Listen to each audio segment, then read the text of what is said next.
Justice finally prevailed in Tinseltown this week when Leonardo DiCaprio won the Academy Award for Best Performance by an Actor in a Leading Role for his performance in The Revenant. In a long and storied career that's gone long over 20 years. They were saying at the Oscars on Sunday, it has been 23 years, or 22 years since his first nomination for What's Eating Gilbert Grape, and so he finally won.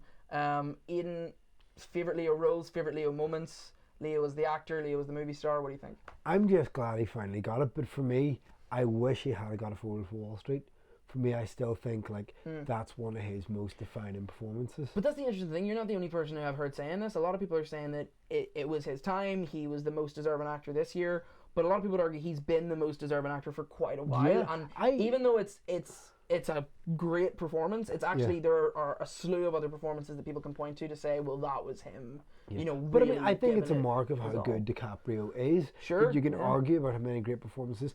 I think for me, the big landmark performance where I think, I always had, kind of written off as a kind of teen heartthrob from Titanic, and then I saw The Departed, and I was like, who is this guy? Sure. And I think the smartest thing DiCaprio ever did as an actor is team up with Marty. Yeah, Martin Scorsese. Yeah. I agree, and I think he gave Martin Scorsese a shout out in his speech. He excellent. Sort of thanked him for teaching him a lot about acting and about filmmaking. I mean, you look at his performance in Shutter Island, which is... I think that's my favourite performance of his. Well, what is it about it? Oh, it's that last sequence. It's that last sequence when the truth is kind of revealed, and you have that scene between him and Michelle Williams where he finds the children and stuff. I just think it's his greatest. I mean, there are a lot of things that make that sequence in that movie great. I mean, it's very there's no score. It's shot in an extraordinarily kind of like restrained, restrained manner. And it's just a profoundly disturbing scene, and I think the thing that makes it so disturbing is, I mean, Michelle Williams is great in everything, but Leonardo DiCaprio is he's just phenomenal in that scene. I think he does get underrated because he is just consistently so good. Yeah. I mean, he very rarely makes a bad film as well. No, I think we were talking about this earlier, the only foot wrong that I can point to, and I don't even think it's a foot wrong, because I do think you can be, as long as you're always interesting. Yeah. I think if a movie doesn't work, you don't deserve to kind of take too much flack for it, as long as you're always trying to do something interesting. And Leonardo DiCaprio has always done something in the industry. He's never been phoning it in. No. I've never seen him phoning it in, but The Beach was the one movie I point to that's kind of like, that movie just had a lot of things that weren't necessarily but I think you have to look virtuous. at kind of what kind of book, like the book was a big cult thing at the time. He was working, and look, think about it for a second. Danny Boyle was known for train spotting at that time. Yeah. He was like one of the guy who'd done a movie about kind of, so it wasn't such a safe choice. And I mean, I don't love The Beach, but I still think it's an extraordinarily interesting movie. There's just a lot of things in it that are very interesting. I can't think of a movie star who's used his power and his box office for so much good. Like, he used it to get stuff like Revolutionary Road made. Yeah. He used it to do stuff like Wolf of Wall Street, which, I mean, that wasn't made at a studio.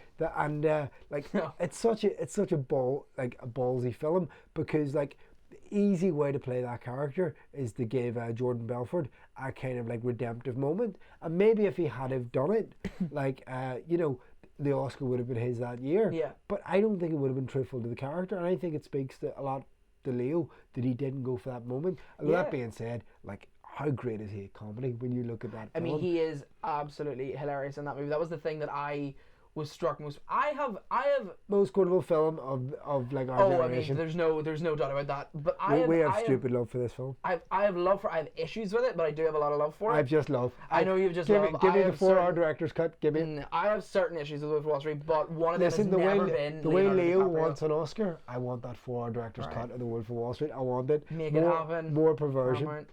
No, it's. I mean, he's fantastic in that movie, and I think though, the interesting thing about Leonardo DiCaprio as well is, I think for a lot of people, in a strange way, The Departed marked a turning point, because that's a cast that is really, to be honest, I don't think there is anyone in that cast who stands out, because that is everyone at the peak of their powers. Matt Damon is phenomenal in that movie. Yeah. Jack Nicholson is unbelievable in that movie, and Leo anchors it though in a way that is so just great and makes you empathize with him and sympathize with him, and he's not playing a clear-cut good guy either, and I think he channeled that kind of morally challenged That kind kind of of guy edgy very well. vulnerability kind of. Yeah. But I think, I mean, as well, even when he's playing the movie star role, like in Great Gatsby, he just can't take your eyes off me. He is. Yeah, I don't no, think he's great. I don't think there's another actor who could have played that role as well. No, this You know was what I a mean? big topic of conversation that we had when the movie came out. It was like, Yeah. no one else can play Gatsby.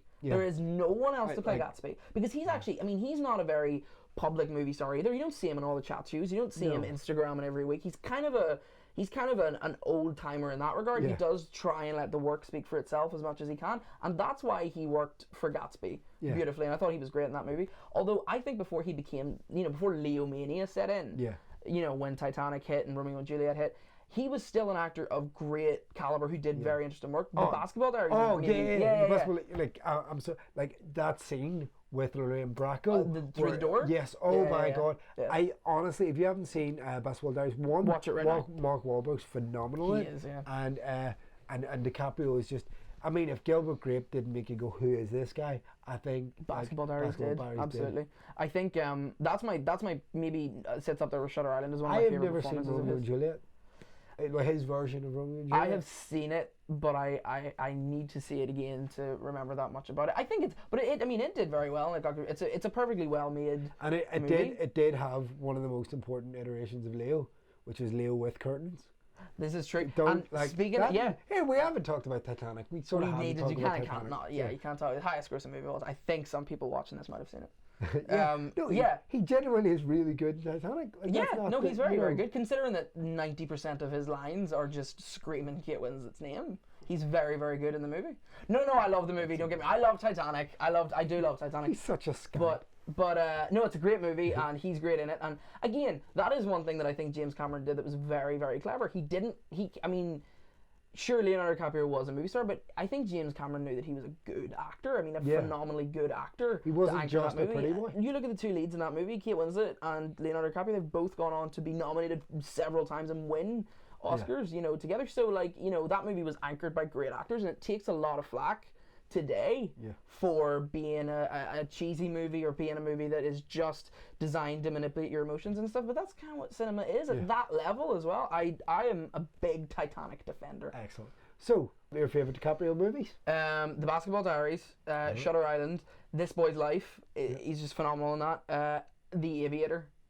Oh, The Aviator. If you haven't seen The Aviator, one of the single, oh my God, I honestly think one of the single greatest performances of the last 30 years, if not, even in terms of Scorsese's work, I think it's so underrated. And it is an underrated movie. And I mean, look, it got nominated for all the Oscars when it came out, and it was very well known when it came out. But in the sort of years that have passed since, it's not one that is known. Do you want to hear fun facts about The Aviator? Go ahead. It was originally meant to be directed by Michael Mann. That's right. It also, because it was in production, it was getting made, it also killed off another Howard Hughes film directed by none other than Chris Nolan. That's right, yeah. Who I think took some of that Howard Hughes-ness and put it in Dark Knight Rises. I believe, I could be mistaken, but I believe Warren Beatty is doing a Howard Hughes movie now as well that's going to star Alden Ehrenreich from Hail Caesar. Really? Yeah, so that could be an interesting one. Cool. I don't know if it's a Howard Hughes movie, but I know that they're working on something of that ilk. Yeah. So The Aviator, I mean, just an unbelievable. I felt so. There's just something about him in that movie. That was the turning point for me, actually. I think The before same Departed. as an actor. Yeah, and I think though as well. I mean, he's said this many times. He was diagnosed with OCD when he was a child. You're joking. Yeah. He had very, very bad OCD when he was a child, and he channeled that for the role in The Aviator. And I think that's just a classic case of an actor just bringing so much to a role as he did with The Revenant as well, and Wolf of Wall Street. It is kind of interesting that DiCaprio is an actor who is almost afraid of his good looks at times and almost tries to go against it. Like you look at J. Edgar, for example, or stuff like that. Yeah. But sometimes I love Leo when he's just being a movie star. But I think some of my favorite Leo stuff has to be The Departed, Inception, Shutter Island, again The Aviator, and Wolf of Wall Street. I just well, what do you make of Django? What do you make of his work in Django? I'd forgotten that for a second. First time he played a villain See, when as you well. have this much good and work. For me, he owns Django. I think he's kind of the best performance in it. The interesting thing about Django is an extraordinarily long movie, and then Leonardo DiCaprio comes in just after the arm mark and just steers that movie in a completely different direction. Yeah, he's great in Django. So yeah, Shutter Island, The Basketball Diaries, and The Aviator are ones that I just. you know, and Wolf of Wall Street as well. I mean that. Yeah. I just think those speeches are just so beautifully rendered. He's just so unapologetically diabolical in that movie. Yeah, but he is kind of so charismatic, but at the same time, you don't really want to be him. Like, you know. No, yeah.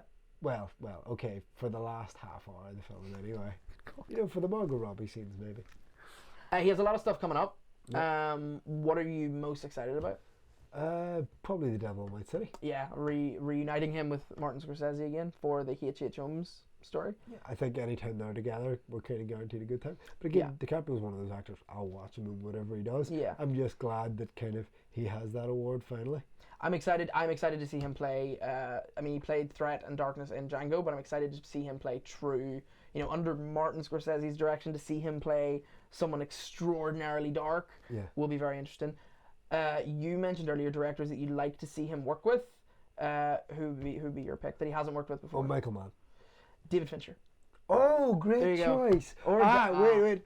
Fun fact, he did actually do a test reel for the Red camera while he was on the set. That's right, was that the thing with the match? With the match, yeah. Okay. It's lit only with a match, but we'll not count that.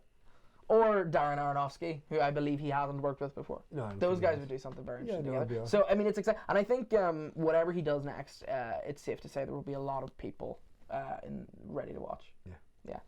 Well done, Leo.